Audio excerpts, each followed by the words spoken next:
Hi, everyone, and welcome to the lineup. Today is the very first day of August, 2024. I'm Barry Stagner, and the only way I think that we can appropriately summarize what's been going on in the past few days is just one word, and it's sheesh. It's just unbelievable the number of things that are happening in our world. But let me mention something here real quick before we jump in.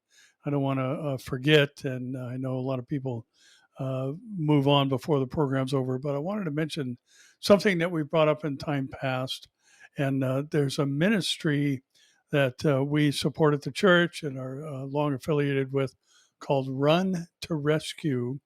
And what they do is they grab girls that are caught up in sex trafficking. They've done some sting operations. They work with government agencies, and it's just a Christian organization that rescues girls from that sex trafficking horror that many of them have been caught up in.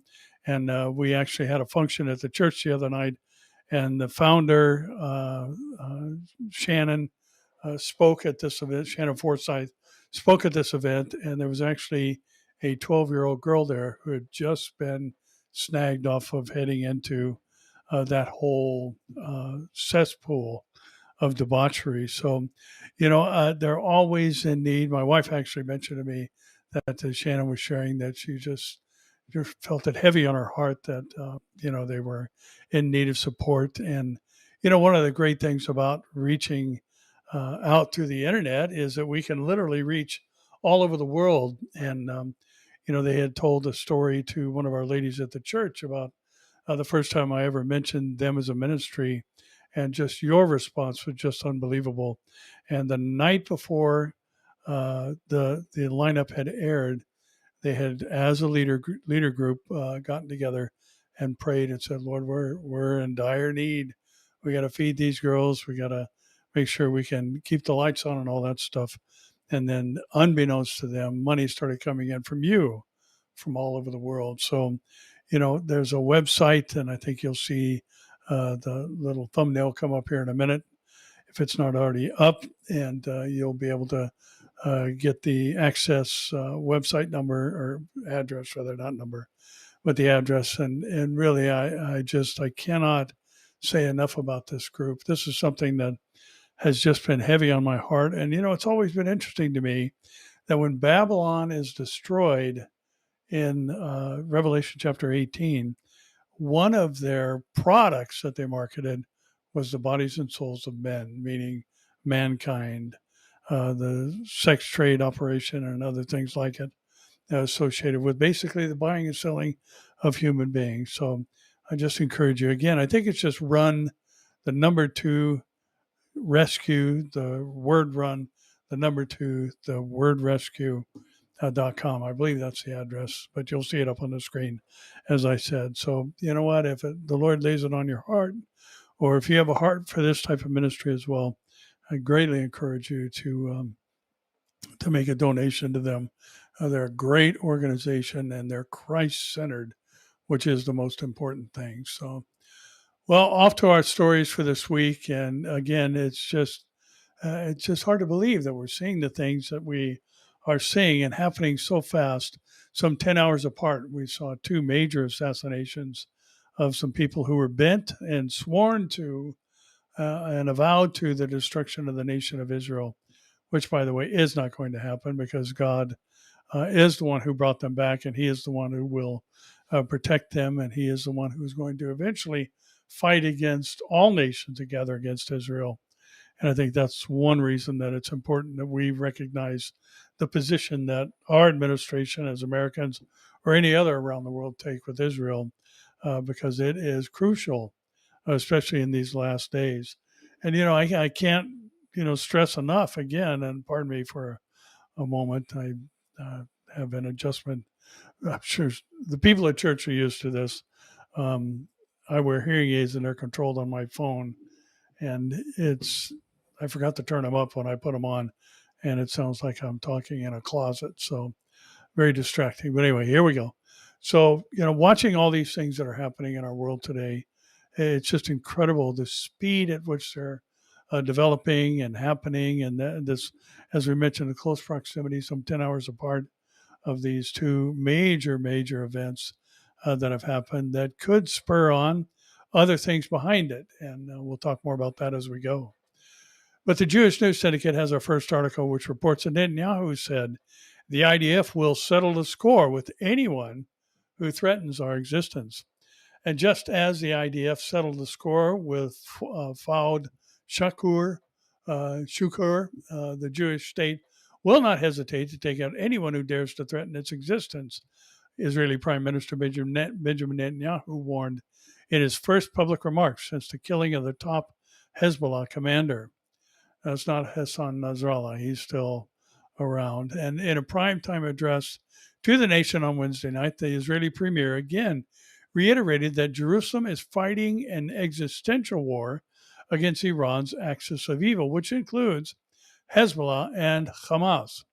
Yesterday, we targeted Fouad Shukur, the chief of staff of Hezbollah, Netanyahu said, emphasizing that the terrorist commander was the one who ordered Saturday's massacre of our children in Majdal Shams.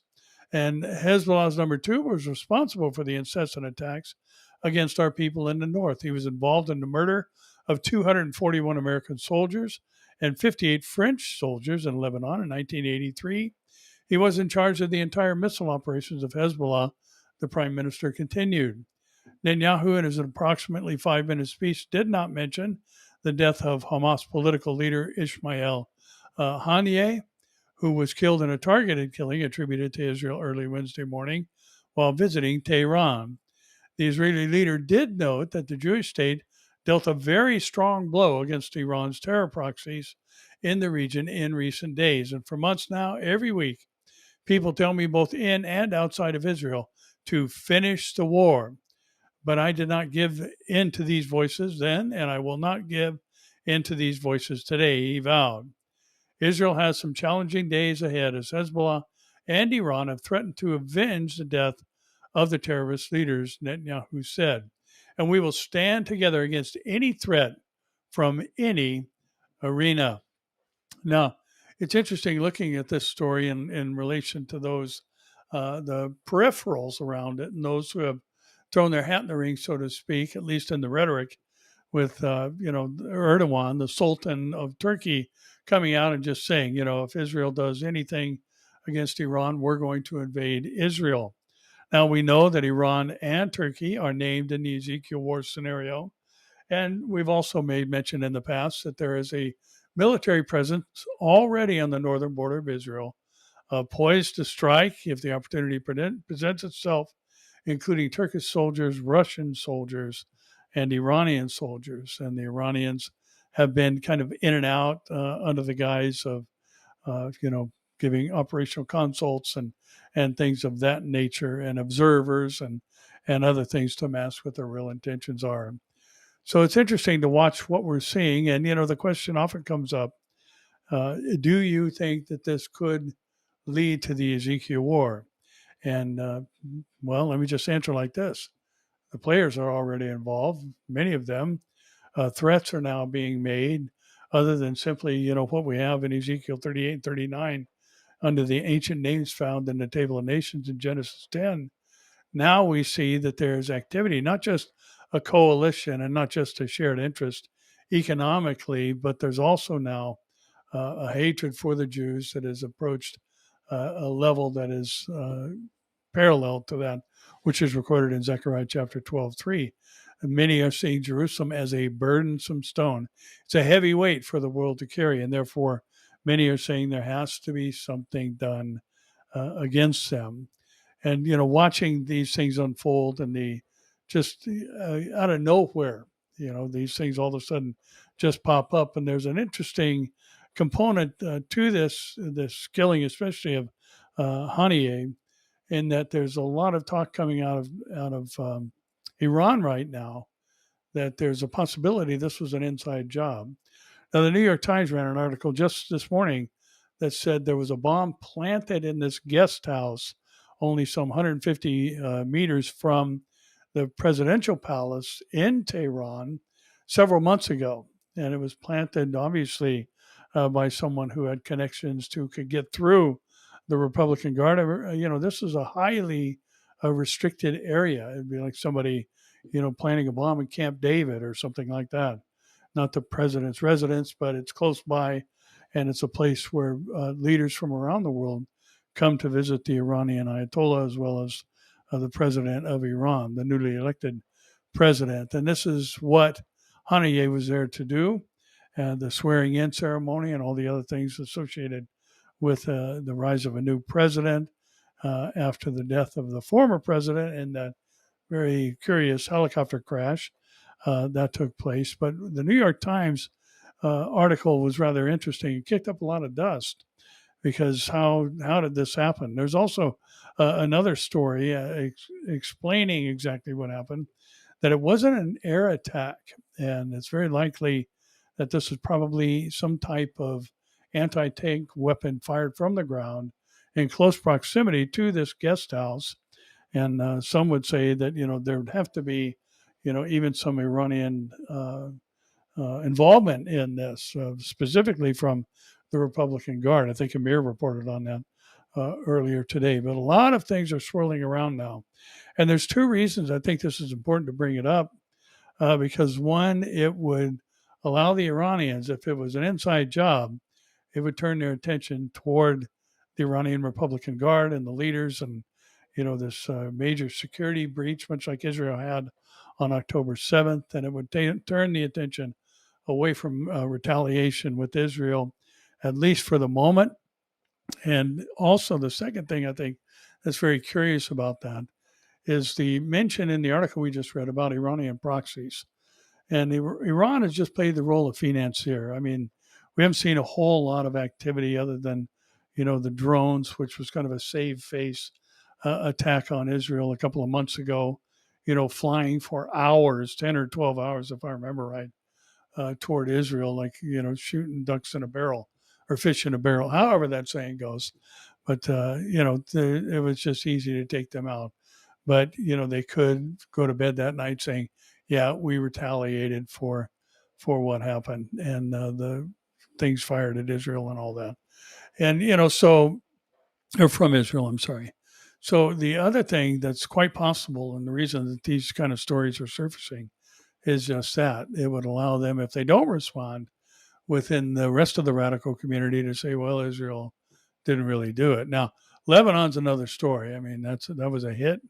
No question about it, on Faoud. And he was taken out, and his history, as we just read a moment ago, was very long. So either way, it's very curious, the things that we're seeing, and you just don't know what's going to happen next. And, as a matter of fact, I'm recording this, as I mentioned each week, or I have many times, I should say. We pre-record this so it can be edited for any goofs or hiccups or coughs or misspeaks or anything else. But I've waited much later today to do that because I wanted to see what else is going to happen. And there's a lot of talk going on out there. And, we'll jump back online in the next couple of days if something just extremely radical does develop, which is very possible. But, this is the kind of thing that we've talked about, prophecy teachers have talked about over the years. You just don't know. The Middle East has long been described as a powder keg. And at some point in time, something is going to light the fuse. Could this be it? Absolutely. This could be it. I mean, you've got the players named in the Ezekiel war already involved, already threatening. Iran, though they're not directly in the game, so to speak, they are financing their proxies. And they are going to eventually, through some event, join the invasion of Israel. And they will be militarily involved and have a boots on the ground type approach. But we do know the outcome of the Ezekiel war. And by the way, let me just reiterate something we mentioned a few weeks ago. The Ezekiel war is not the Battle of Armageddon. The Battle of Armageddon is a completely different scenario. It's a different location. It's, different combatants, different outcome. The Ezekiel war, we're told there's 5 nations involved. And at the Armageddon, all nations are involved. And they all fight against Israel. Here, in Ezekiel, we're told that it takes 7 months to bury the dead and 7 years to burn the weapons. There's no mention of anything like that in Revelation regarding the battle that will take place in the valley of Megiddo. I mean, if you really want a proper name for, according to the Bible, what this event is called, it's not called the Battle of Armageddon. It's called the Day of the Great God Almighty. So, God is going to bring all this to an end. So this is not Armageddon, and it could develop and happen as we've talked about in the past. It's very possible that Damascus, Syria, could be the final catalyst that lights the fuse and ignites the hatred of these nations who want to invade Israel and see them eliminated from the river to the sea for Palestine to be free. Well, here's another kind of comedic story. I'm sorry. I thought it was just insultingly funny, where the Jewish News Syndicate reports that Mahmoud Abbas condemns the cowardly, dangerous Haniyeh assassination. Now, I say comedic because these guys are hiding in other countries. And now here Abbas, in his typical style, turns around and calls Israel out for a cowardly attack. And I'm not sure how that flies under the banner of being cowardly, but I'd say it was pretty strategic if what happened, according to the New York Times, is actually what happened. And the Palestinian Authority leader, Mahmoud Abbas, on Wednesday condemned the killing of Hamas terror chief Ismail Haniyeh in Tehran, describing it as a cowardly act and a dangerous development. Abbas called on the Palestinian people to unite, they already are, be patient and steadfast in the face of the Israeli occupation, according to the PA's official Wafa News outlet. And Secretary General of the PLO Executive Committee, Hussein al-Sheikh, also denounced Haniyeh's killing. We strongly denounce and condemn the assassination of the head of the political bureau, the national leader, Ismail Haniyeh, he tweeted, according to Wafa. This pushes us to remain more steadfast in the face of the occupation and the necessity of achieving the unity of the Palestinian forces and factions, he added. Palestinian and Islamic factions have called for a general strike and mass demonstrations in Judea and Samaria, according to the report. This is the area often referred to as the West Bank, but it's biblical Judea and Samaria.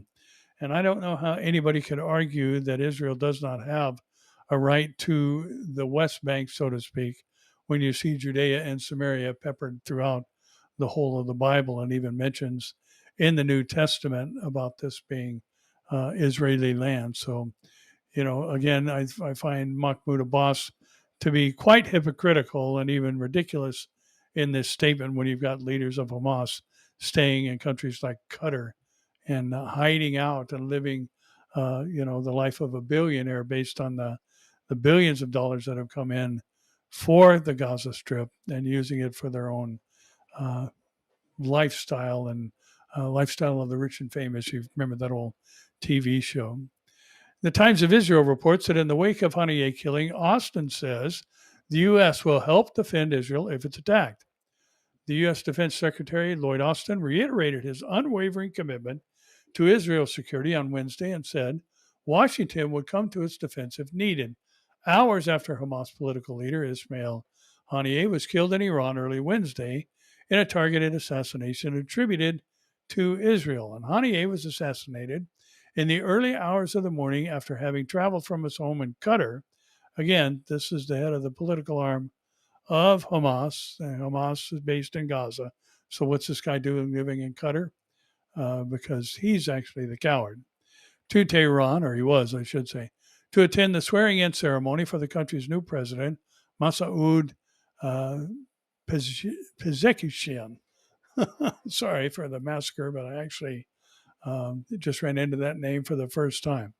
Israel has not commented on his killing, and the U.S. has said it has no part in the assassination and did not know about it ahead of time, and asked what assistance the U.S. would provide if a wider conflict should break out in the Middle East as a result of Haniyeh's death and the previous night's killing of a top Hezbollah commander in Beirut. Austin said Washington would continue to defend Israel if it were attacked, but that the priority was de-escalating tensions. We certainly will help defend Israel. You saw us do that in April, when the U.S. led a coalition of forces that, together with Israel, almost completely thwarted an Iranian attack on Israel with hundreds of drones and missiles.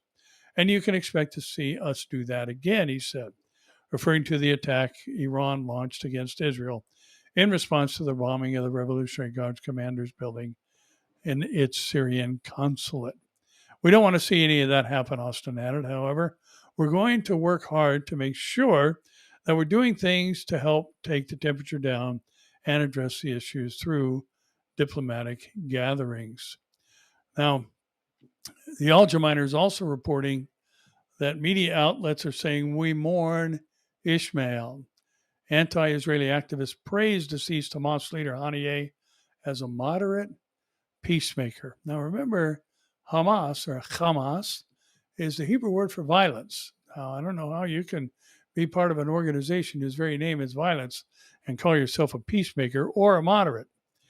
And yet, here in this woke, lost our mind world, in the early morning hours of Wednesday, an explosion that killed Haniyeh, the Palestinian terrorist group's political chief, while he was staying in Tehran, the Iranian capital city, again for the inauguration of the country's new president. I'm not going to try and pronounce his name again. I'll have to do some work on that. And so pardon me for that. No country or group has claimed responsibility for the strike that killed Haniyeh, but Hamas and Iran blamed Israel, which has remained quiet about the attack.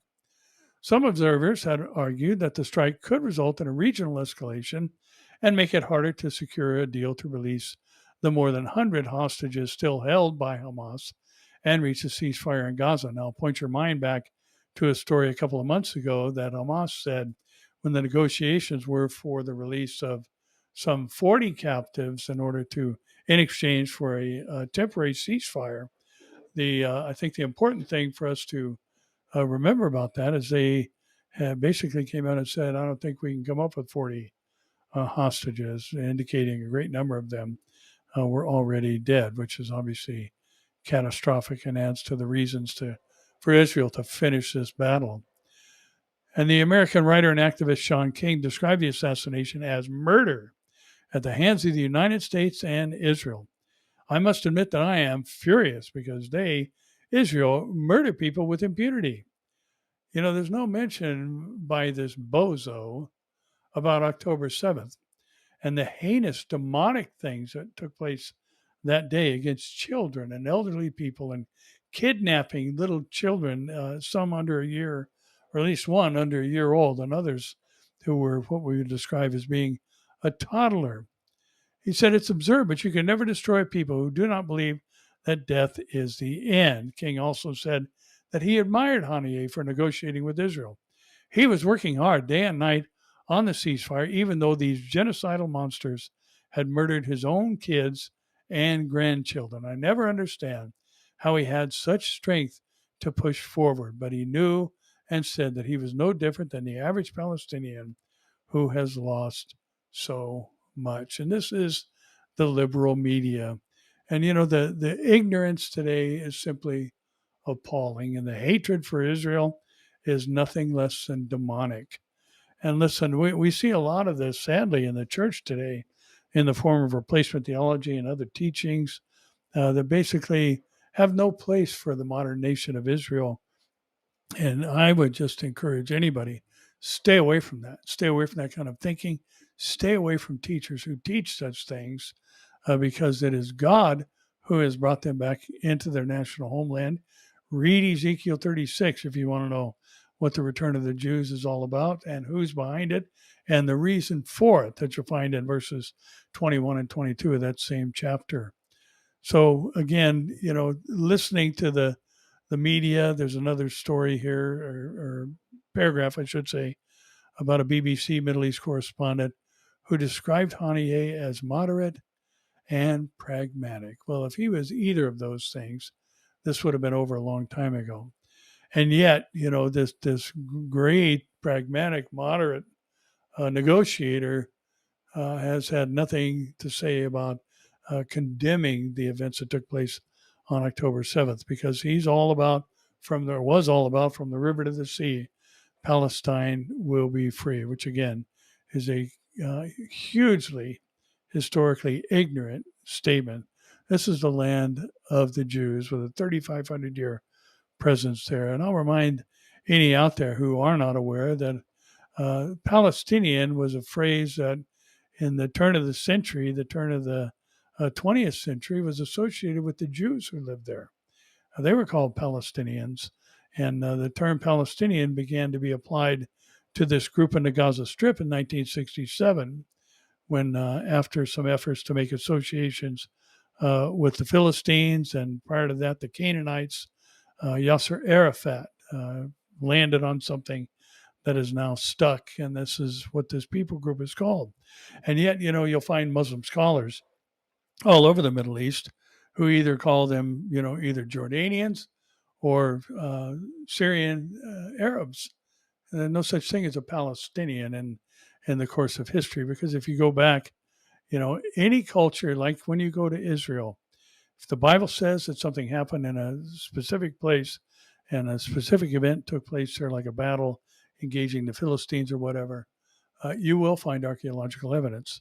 But you can run through a few questions, with these Palestinians who supposedly predate Israel and have a right to the land, and just ask, well, name me a famous Palestinian author of the 18th century or the 15th century, or if they have a right to the land that they predate Israel, which you got to go way back 3,500 years to prove that, then, what was their form of currency called 200 years ago? Or what was their architecture like? And they can't answer these questions because there's no such thing. And so let's just be careful about getting sucked into some of these anti-Israel movements like Christ at the Checkpoint, which is just a horrible thing to associate the name of Jesus with. The Times of Israel says Hamas, Houthis, Iran, and Russia condemn Israel over the strike on the Hezbollah commander. Interesting bedfellows there. And Hamas strongly condemns the attack on Lebanon's southern Beirut suburb, with a statement saying the Palestinian terror group considers it a dangerous escalation. Yemen's Houthis similarly denounced the strike as a blatant violation of Lebanese sovereignty. While Iran, this is, if it wasn't so sad and evil, it'd be comical. What do they call launching hundreds and hundreds of rockets from Lebanon into Israel? I'd say that's a breach of another country's sovereignty. But for them, the problem is Israel has no right to the land.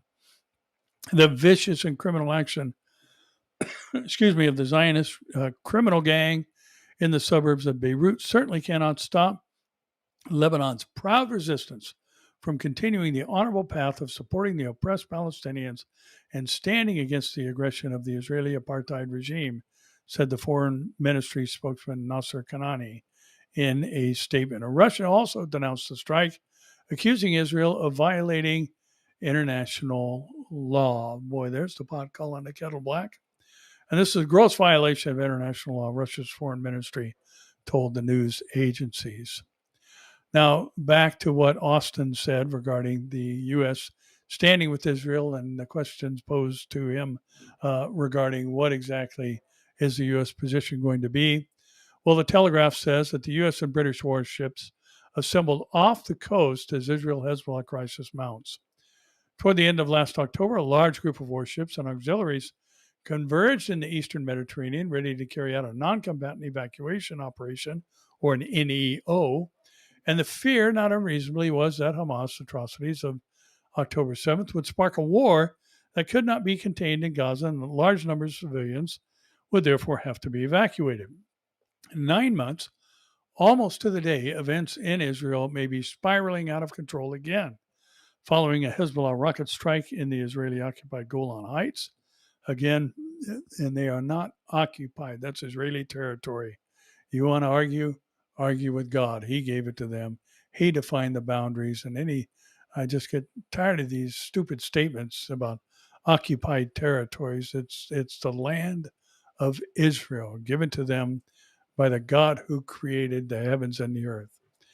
And again, the U.S. Navy and Royal Navy are getting ready to pull their nationals out if necessary. And first among equals is the U.S. Amphibious Squadron 4. This centered on the USS Wasp, a big deck amphibious assault ship, a vessel that most navies would be pleased to have as an aircraft carrier.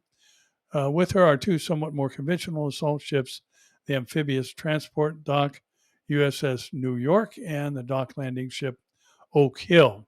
And these three vessels have aboard 2,200 Marines of the 24th Marine Expeditionary Unit and their vast array of equipment, including Osprey tilt rotors, various helicopters, LCAC hovercraft, and other landing craft. A group of assets for getting people out of a country in contested conditions. Excuse me.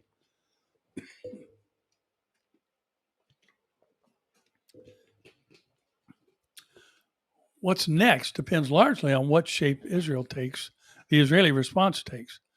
And multiple sources on the ground indicate that the aim is calibrated response similar to that employed after Iran's multiple drone and missile attacks on Israel back in April, which were mostly intercepted by Israeli and international defenses.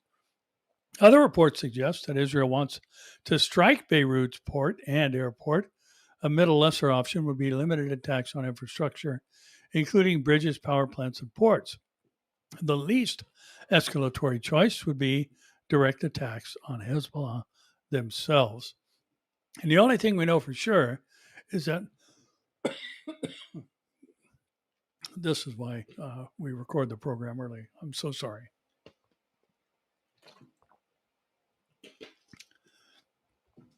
It's hot in here and the fan drives me out. There we go. The one thing we know for sure is that once kinetic action is taken in whatever form, events have a nasty habit of shaping where it all ends up, every bit as much as political intent. The focus on the evacuation plan, it's the hardest thing the British and American ships are likely to be asked to do. And the complexity of such a NEO are such that who do you take from where and to where are hard to determine even before you factor in a credible threat. And the article goes on to describe much of the other hardware that is within striking range of this particular region of the world. My goodness. The Hill reports that the White House says strikes in Lebanon and Iran were not helpful. Well, there's somebody else that's not helpful in the White House, I would say. And the White House said Wednesday the Israeli strikes in Lebanon and Iran are not helpful while they seek a ceasefire deal to end the conflict in the Middle East. And Netanyahu said over and over and over, there's no ceasefire until Hamas is eliminated completely. And these reports over the last 24 and 48 hours certainly don't help with the temperature going down. John Kirby, the White House National Security Council communications advisor, told reporters we're obviously concerned about escalation. Hamas leader Ismail Haniyeh was killed in a strike on Iranian soil early Wednesday, and the Iran's Islamic Revolutionary Guard Corps directly blamed Israel for the strike, vowing revenge over it. And earlier Wednesday, Secretary of State Antony Blinken said the U.S. was not involved in the death of the Hamas leaders we read in earlier stories. And when you have events, traumatic events, violent events caused by whatever, it certainly doesn't make the task of achieving that outcome, that of a ceasefire, any easier, I should say, Kirby added. He also stressed the focus that President Biden has had on securing a ceasefire deal. The president and Vice President Harris discussed the deal with Israeli Prime Minister Benjamin Netanyahu while he was in Washington last week. And the deal on the table is a good one. Both sides ought to accept it. They have to sit down in earnest and hash out the details, and let's move forward, Kirby said. Now, let's remember an adage that has developed over the years regarding the Palestinians, and that is they never miss an opportunity to miss an opportunity. They have been offered land. They have been offered some self-rule. They've been offered pretty much everything. And remember, Gaza is Israel. They were given the Gaza Strip, which is just a jewel on the Mediterranean as far as the coastline and all that. And they've turned it into a series of tunnels and bomb-making factories and, put civilians at risk and hiding in schools and hospitals and all the other heinous things, which are actual war crimes that we've been hearing about over the past few months. But again, this is God's land, and God gave it to the Jewish people by everlasting, unconditional covenant. And he's the one that scattered them among the nations, and he's the one that brought them back from where he scattered them And you'll find that again in Ezekiel 36. The Lord takes credit for both the diaspora and the return and the aliyahs that have been going on since the 1890s.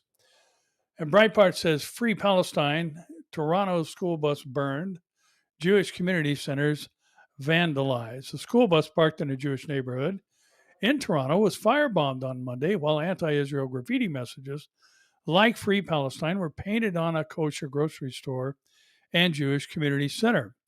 Toronto police said the school bus has parked without incident in the same spot behind a grocery store for 15 years. See, there's another change that we're seeing. It was gutted by arsonists on Monday and damaged beyond repair.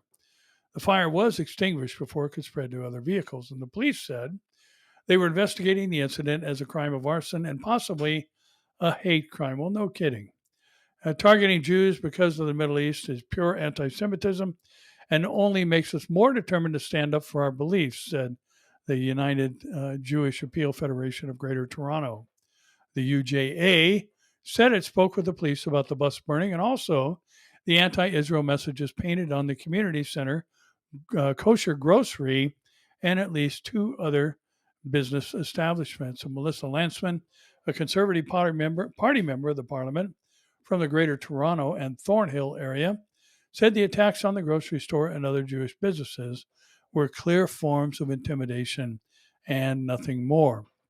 We will not be intimidated by the lawless mob. This is an assault on Canadian values, and these things should be prosecuted, Lantzman said. So again, I think one of the important things for us to remember is that, much of what we're seeing happening in the last days, and pardon me a minute, it's starting to get overbearingly hot. Let me turn the fan away from me.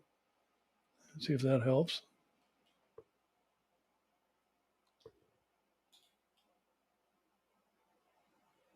Okay. Sorry about that. There we go. And watching all these things happen, we have to remember that this is not, this anti-Semitism is not just, fringe groups and radicals and that sort of thing. This is everyday people who have just a vile hatred for the Jewish people and for the nation of Israel, individuals. And again, this is preparatory for what's going to happen during the tribulation period, because there's going to be a numberless multitude from every tribe, tongue, nation of people, which indicates that this hatred will be global in scope, who are executed by the Antichrist, and the earth dwellers will be complicit in their murders because there's no word of anybody standing up for them.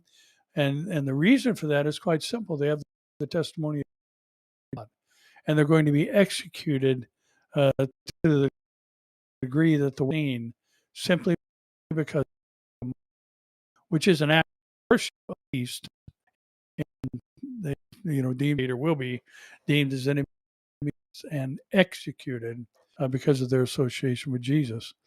And all this is being normalized today. I mean, this, in a rather short period of time, but that's also is both sad and it's exciting in a sense that that's what the Bible says.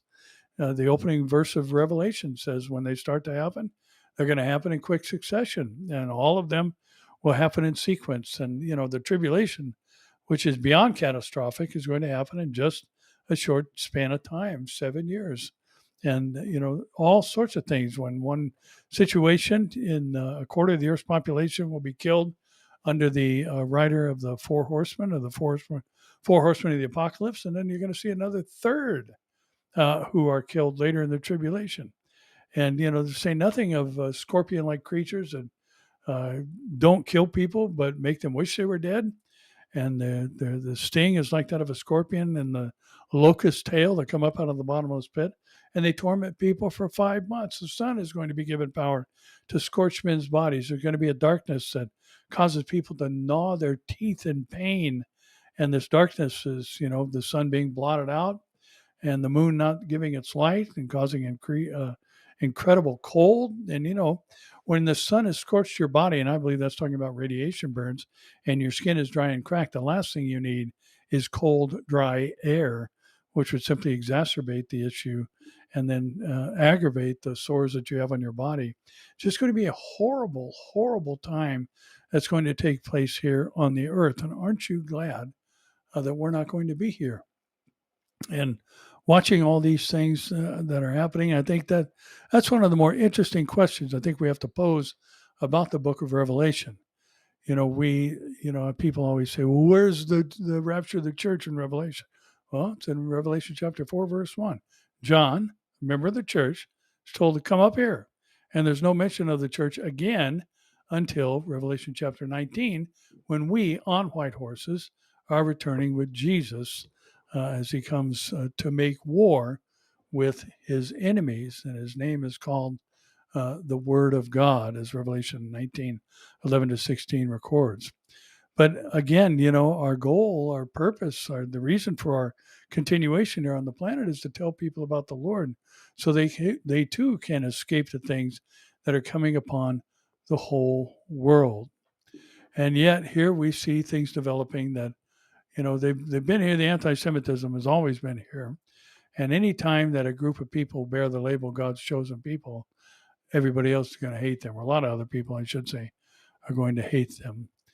Now, the postmillennial reports that UCLA was forced to create a plan to protect Jewish students from discrimination after exclusionary Gaza camps, according to a federal judge.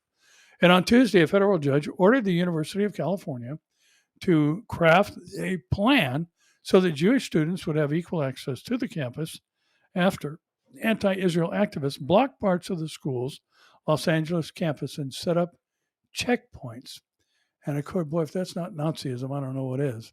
According to the lawsuit brought by 3 Jewish students, the pro-Hamas activists limited their access to parts of the campus and told them they would not be able to get to pass unless they disavowed Israel's right to exist. And the lawsuit filed on behalf of the students by the Beckett Fund for Religious Liberty to ensure that Jewish students will never again face such anti-Semitic bigotry on campus. Also described the identification system by which are used by the radical activists to give out wristbands to those who have passed their anti-Israel ideological test. I just think about this and what we mentioned a moment ago. What's the reason to hate the Jews? Well, you can't say there's a historical reason, because historically the Jews have every right to that land. You can't say, well, their response is disproportionate, and that's much of what we hear today. But the truth of the matter is, go back to what the Allies did to Germany because of what Germany was doing to everybody else. That's how you win a war. And some of these things today are just so idiotic. I don't know how else to explain it other than it's just demonic in nature. The the only way that a war should be fought is both sides have equal casualties. How ridiculous is that? And yet, that's the thinking of many today. And denying Israel's right to exist, which is historically foolish, when, as we mentioned multiple times already this evening, Israel has been in that land and it was given to them by God himself over 3,500 years ago. So, but the problem is these people also believe there is no God. So it doesn't matter what your Bible says, they would argue. Now, again, just how far this movement is pushing things on people, I think, is recorded even with the Olympics, with that heinous opening scene, the mockery of the Last Supper, and how many people have come out and defended it, and others have protested. The typical revelation of the polarizing of the world. But the Daily Mail reports, and the headline reads, Bon appetit. Paris caves and buys tons of meat and eggs for athletes after backlash over vegan diet. Now, mind you, these are the Olympians. These are what should be the finest athletes on the globe from the whole world. And Paris has surrendered to foreign occupiers, the article says, tongue-in-cheek, except this time the occupiers are not armed encampment. They're hungry athletes fed up with the vegan diet Olympic organizers tried to make them eat. The organizers were forced to buy over 4,000 pounds of meat and eggs quickly after athletes decried the fake meat and non-dairy options, the Daily Mail reported. And from the beginning, officials sought to make this year's games the most eco-friendly and green in Olympic history. However, lost somewhere in the social designer's grand design was the fact that while fake meat is fine in the faculty cafeterias of Harvard and Oxford, elite human machines do not run on fake meat. And listen, you can't get the amino acids and proteins necessary for competition at this level from eating grass and other, veggie or impossible burgers or whatever they call them, and certainly not something that's just simply manufactured in a lab. You're not going to get what you need for competition levels. So it's just, again, trying to force an agenda on people. And, I this just popped in my head, so I'm just going to throw it out there. I actually watched um, I'm not sure what his job was. He was some type of scientist that worked with bovines or cattle. And he said, we're hearing about this climate change that, one of the major contributors to climate change is when cows pass gas. And this guy said, you know what, their intestinal construct does not allow them to pass gas. Cows never pass gas. And you can do with that what you want. But I just thought, how crazy is this world? It's just unbelievable how psychotic things have become. And now here you've got people trying to force the best of the best as far as the athletic world to eat a vegan diet, which, there are those who would argue that's not healthy for you at all. It leaves too many holes in the things that you're needed to sustain life and certainly to compete at such a level. And one of the athletes said, probably wasn't the time I thought, at the time that I thought I was capable of, but living in the Olympic Village makes it hard to perform. This freestyle, 800 meter freestyle Australian swimmer said, it doesn't work. You're not getting what you need to compete at that high level of competition. So it's really about who can keep it together in the mind, because that food is just not made for high performance, as she went on to say. Now, as I mentioned, the opening ceremony of the Olympics and the mockery of the Last Supper that was presented there, Newsmax says the Olympic opening ceremony is a window into what's happening in our K through 12 schools. The opening ceremony for the Olympics has long been a family event, and we gather our children around the TV and enjoy all the inspirational stories of human strength and achievement that transcend language and culture and geography. And by the way, a very heartfelt congratulations to Simone Biles, who is now the only Olympic athlete ever, gymnast, I should say, to win the all-around individual and the team gold medal. So much congratulations to her. And in that spirit, the last Olympics in Tokyo displayed Japanese culture through song and dance. But this year in Paris, we saw people dressed in drag. And one was mostly naked, taking part in a mock Last Supper scene. Now, here's why every parent needs to pay attention. The Olympic opening ceremony proves that the transgender movement and that the gender ideology it is packaged inside of is not just striving for achievement, it is striving for celebration and superiority. Parents, take note, the same message the Olympics brought to our TV screens is also being taught in children's classrooms and is now ensconced in President Joe Biden and Vice President Kamala Harris' updated Title IX policy, which outlines gender ideology in detail and equates sexual harassment with children using the wrong pronoun to another child. The policy also allows boys to play on girls' sports at schools and boys to use the girls' locker room. Most Americans we talk to do not want this. They do not want boys playing in girls' athletics.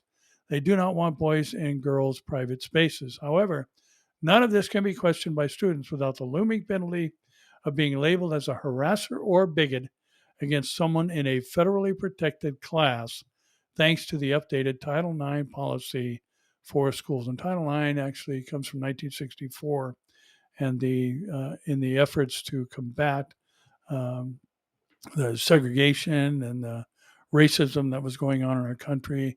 And basically, it was rules that you could not discriminate based on someone's skin color or ethnicity.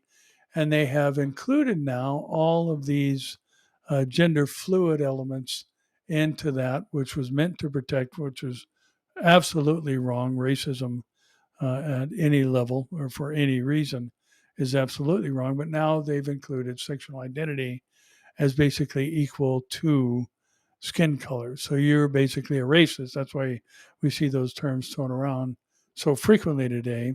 if you don't believe that a man who says he's a woman is actually a woman.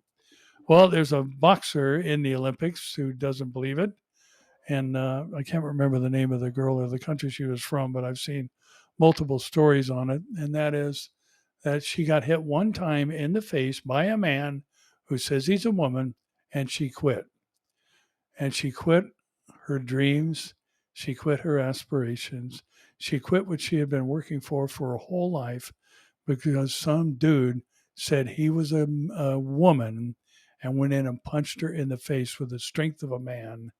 And of course, the Olympic Committee said they met the criteria for being a female. And, biologically, that can't happen. Chromosomally, that can't happen. That's what determines sex and nothing else. Not choice, not feelings, nothing else. It's strictly what is your chromosomal arrangement at position 23 in the chromosome chain. That's what says what your gender is and nothing else. The Daily Signal reports that parents are outraged as a school district forces children to room with trans students on overnight trips. Now, this is coming right here from Southern California, which figures. Students in Southern California School District could be forced to choose between rooming with a transgender identifying student or missing out on an overnight school field trip. If parents complain about their child rooming with a transgender identifying student of the opposite biological sex, staff in the Newport Mesa Unified School District, right down the road from us, listen to parents' concerns, then say that the child's rooming assignment isn't the parent's choice. Did you catch that? The school board said, you don't get to choose who your kid rooms with. And according to the emails from 2021 and 22 obtained by the Center for American Liberty and shared with the Daily Signal, the only option for students who are uncomfortable staying in a room with a transgender student is to opt out of the trip, according to Sarah Coley, the school district's administrative director, said in an email to school district employees regarding a sixth grade science trip. You would say to student parents, if you have, and this is her email, if you have questions about the assignment, please feel free to discuss with me, Coley wrote in an email. Then, if a parent says, hey, I don't want my student, who you could provide an ear to listen and consider whether the student is a good fit. But the eventual response would be, if you or your student is not comfortable with rooming assignments and the process of staying with other students in a room, then they can elect not to participate in this optional trip. Now, this is forced ideology and nothing less. And this is what's been happening in our universities, and it's trickled down now to the elementary school level or middle school level. These are sixth graders. And when I was a kid, sixth grade was still elementary school. And they're being indoctrinated. They're being forced to accept something that they may not believe and can also put them in a dangerous situation. Colby's email continued and said, parents and students do not get to pick. And saying, I don't want to stay with Susie because Susie isn't a real girl is no different than saying, I don't want to stay with Sarah because Sarah is white or older or a different religion. Did you catch that? This is that Title IX we were just talking about a moment ago. They are equating transgender ideology to the same thing as race or religion. Coley, being a 2018 graduate of California State University Long Beach, did not respond to the Daily Signal's request for comment. And a mother who asked to remain anonymous due to concerns about threats to her family told the Daily Signal that parents should be able to assume their child is safe with school officials, but they can't in the Newport Mesa district. The mother said she chose to take her children out of the district and homeschool them a few years ago. You just have to assume that my child is not safe, which is really scary, she said. The school does not have your child's best interests at heart. They are more concerned with social justice issues. And this is the world that we live in today. Upside down, backwards, good is evil, evil is good. And yet the Lord is still unwilling that any should perish. And, I just want to say something here in conclusion. I see a lot of things posted out there, obviously, because I teach Bible prophecy. I get a lot of questions. I see a lot of comments in regard to that. And one thing I think we have to remember about Bible prophecy, by definition, it's history given in advance. It is God having foreseen and then reported and recorded for us what is going to happen, including his response to the actions of man. And so, this is not, God pulling all the strings and making this happen and making that happen. It's him telling us because he sits on high, he knows all, telling us what's coming and what he's going to do about it. And it's unchangeable because he dwells outside of time and he has spoken, and because he's already seen what man is going to do. And that's what's going to happen. And what he said, that's what he's going to do. So, and that's not an infringement on the sovereignty of God. God, in his sovereignty, has given man a free will. And he has told us, therefore, what man in his free will is going to do, just as they did in the days of Noah. The earth was corrupt before God. The thoughts and intents of man's heart was only evil continually, and the earth was filled with violence, just like today. And listen, having these gender reassignment surgeries is about as evil as you can get, butchering the body of a young child who doesn't even have any idea what sexual identity is all about, but just because of pressures and indoctrination are feeling like maybe they are not a boy, but they're actually a girl, or vice versa. Think about this, what's happening to women, especially in the competition. And, just because you may be a tomboy, and I think all of us grew up with a tomboy or knowing one, a girl that, liked to rough and tumble and was a little more active sports wise and liked to race against the boys and do all that. Well, that doesn't mean there's anything wrong with her sexual identity. It just means she's a tomboy. Not today. You must be a guy if that's how you feel, or if you ever put on a dress as a little boy, well, then you must be trans. And, all of this, it's sickening. And, I think I always land on the same thing when I get to thinking about this. And I get frustrated just like the rest of you. And I just think how patient and kind God is. And just that, man, he hasn't just, boom, hit the earth and squashed it, and all these things that are happening against him and his people and what's happening to children today. God is just a merciful God.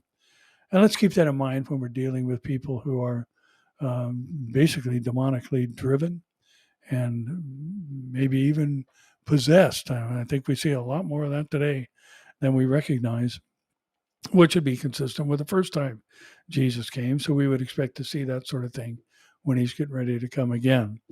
But let's not lose hope. Let's be a people of the book and speak the truth in love out there. And even though it's rejected, let's remember he was despised and rejected by men. And so it's not an unusual thing if we will experience the same thing, but we don't morph the message. We keep preaching Christ and him crucified. That's the most important information that our world has. We can verify, the inspiration of Scripture by using Bible prophecy and pointing to the things that have been fulfilled and the things that are happening right in front of our eyes that the Bible wrote of back in Old Testament times, in the case of Isaiah, Ezekiel, and Zechariah, and Amos, and a host of others, about the days in which we now live, and that 70th week of Daniel that's on the very near horizon. Well, again, that's it for this week, and pardon my little tickle in my throat, and it's getting hotter by the minute in here, so I'm going to check out for this week, and please consider Run to Rescue and helping them out. I know they would greatly appreciate it, and theirs is a legitimate work. And Terry was telling me this women's event at our church, how just there were 5 of these girls that they've rescued who were present at this worship event at our church. And it's stunning to see just these little girls that are getting caught up in this. Well, we got to do something about it. And so I really want to encourage you to participate in that. And, not everybody can give $1 million or $500 or $100 or whatever. But, if, the Lord lays it on your heart to do something, anything's great. So that's it for this week. And thank you again for joining us and watching. And by the way, I got a text for any who are out in the Inland Empire. Pastor Jack, I'm not sure where he's going to be, but I'll be speaking out at Cavicino Hills on the 18th of August, and all 3 other Sunday morning services. So hope maybe I can meet some of you there. So, well, you know the drill. I'll see you here, there, or in the air. God bless.